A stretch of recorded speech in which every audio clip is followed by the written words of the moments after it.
So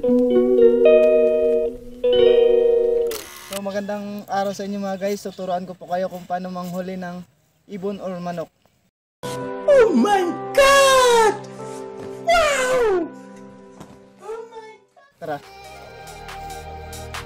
Look at us now, it's so different, isn't it?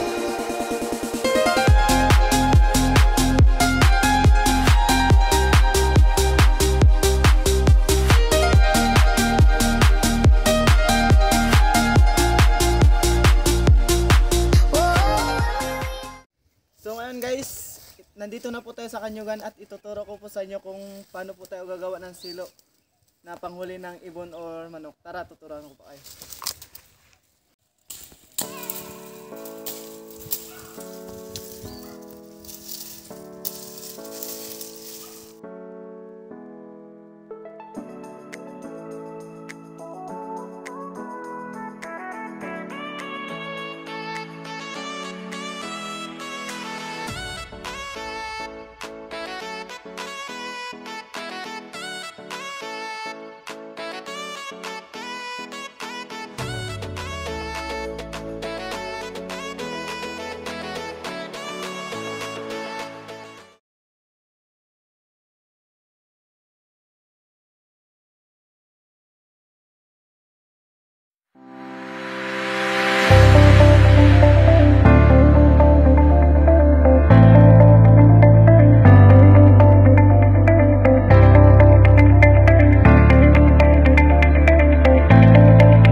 Umapak po dito ang buaya or ang dinosaur, mahuhuli po sila.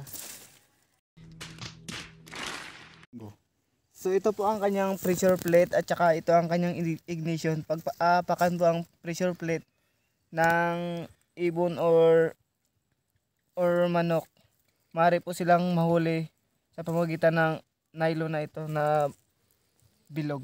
Pag aapakan po nila, ito po ang kanyang resulta.